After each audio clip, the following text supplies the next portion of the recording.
کہ کیا سٹرابری کا کھانا جائز ہے؟ انہوں نے ایک مفتی صاحب کی ویڈیو دیکھی جس میں وہ کہہ رہے تھے کہ سٹرابری کھانا حرام ہے کیونکہ یہ جہنمیوں کی خوراک ہے، یہی وہ پھل ہے جس کو قرآن مجید میں زقوم کہا گیا ہے۔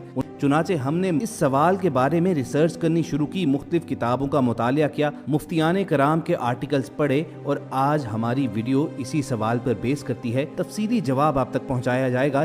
دوستو، سٹرابری کا پھل لگ بھگ پوری دنیا میں کاشت کیا جاتا ہے اور ہمارے ملک میں بھی یہ مقامی طور پر تیار کیا جاتا ہے، اسی لیے دیگر مہنگے پھلوں کی نسبت سٹرابری کا پھل ذرا سستا ہے، چنانچہ امیر ہو یا غریب سب کے من بھاتی خوراک ہے۔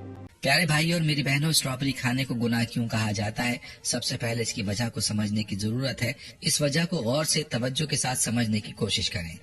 کچھ لوگوں کا کہنا ہے کہ سٹرابری کو زقوم کہتے ہیں اور زقوم جہنم کا پھل ہے، اس لیے سٹرابری کھانا جائز نہیں ہے۔ پوچھنے کی بات ہے کہ اس بنیاد پر سٹرابری کھانا گناہ ہے یا نہیں۔ اس بات کو سمجھنے کے لیے یہ سمجھنا ضروری ہے کہ زقوم کیا ہے، جس کا ذکر قرآن پاک میں بھی ملتا ہے اور جس کو جہنمیوں کی خوراک کہا گیا ہے۔ پیارے بھائیو، آپ کو بتاتے چلیں کہ جہنمیوں کی غذا کے بارے میں آتا ہے کہ ان کی غذا میں زقوم کا درخت ہوگا۔ زقوم ایک خاردار، کڑوا اور زہریلا پودا ہے جسے اردو لغات میں تھوہڑ یا ناگ پھن کا پودا لکھا گیا ہے، اور اردو لغات میں زقوم کے مختلف معنی ملتے ہیں، جن میں سے چند یہ ہیں۔ ایک قسم کا خاردار پودا، ایک درخت جس کا پھل دو زخیوں کو کھانے کو ملے گا، دوزخ کا ایک درخت جس سے دوزخی اپنی خوراک حاصل کریں گے، تھوہڑ کا پودا جو خاردار اور کڑوا اور زہریلا ہوتا ہے، زہریلی اور مہلک غذا ناگ پھنی۔ پیارے بھائیو، اگر حقیقت دیکھی جائے تو یہ پودا خاردار، بے برگ اور خاردار ہے، جبکہ سٹرابری کا پودا ایسا بالکل نہیں، اور زقوم اور سٹرابری دونوں نام، صورت، ذائقے میں بالکل مختلف اور الگ الگ ہیں، اس لیے سٹرابری کو زقوم قرار دینا درست نہیں ہے۔ مطلب یہ کہ جو لوگ سٹرابری کو زقوم کہتے ہیں اس کا حقیقت سے کوئی تعلق نہیں ہے، یہ بات بے بنیاد ہے۔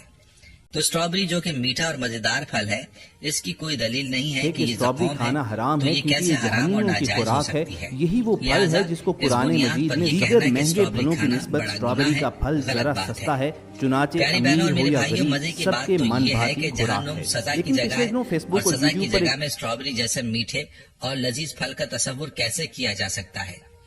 کوئی بیوقوف ہی ہوگا جو یہ کہے گا کہ جہنم میں سٹرابری جیسے میٹھے پھل ہوں گے۔ پیارے بھائیو، جہاں تک بات ہے سٹرابری کے بارے میں فرمان نبوی صلی اللہ علیہ وسلم کی، تو ہماری تحقیق سے ایسی کوئی روایت نہیں ملی جس میں سٹرابری کا تذکرہ ملا ہو۔ اس لیے جو لوگ یہ کہتے ہیں کہ نبی کریم صلی اللہ علیہ وسلم نے اس پھل کو کھانے سے منع فرمایا، تو یہ بھی بے بنیاد بات ہے۔ ایسا کوئی ذکر کسی شرعی دلیل سے ثابت نہیں۔ پیارے بھائیو، ساری گفتگو کا حاصل یہی ہے کہ سٹرابری ناجائز نہیں بلکہ حلال ہے، اس کے کھانے میں کوئی گناہ نہیں، اس لیے اس کو شوق سے کھائیں، اور سٹرابری کے جو فوائد ہیں وہ جاننے کے بعد تو آپ اس کو ضرور کھائیں گے۔ پیاری بہنوں اور میرے بھائیوں، ماہرین کا کہنا ہے کہ سٹرابری کھانے سے دماغ پر اچھا اثر پڑتا ہے، جس کی وجہ سے یادداشت بہتر ہو جاتی ہے۔ سٹرابری شریانوں میں خون کو رواں دواں رکھتی ہے، اس کی وجہ سے تمام اعضاء بہتر کام کرنے لگتے ہیں۔ سٹرابری رنگ نکھارنے کے علاوہ جلد کو بھی چمکدار بنا دیتی ہے۔ سٹرابری ہماری آنکھوں کے لیے بہت فائدہ مند ہے، اس کے استعمال سے موتیے سے بچا جا سکتا ہے۔ سٹرابری میں موجود وائٹامن سی ہمیں جوان اور صحت مند رکھتا ہے۔ سٹرابری کھانے سے چہرے پر جھریاں نہیں بنتی اور جلد صاف اور سرخ رہتی ہے۔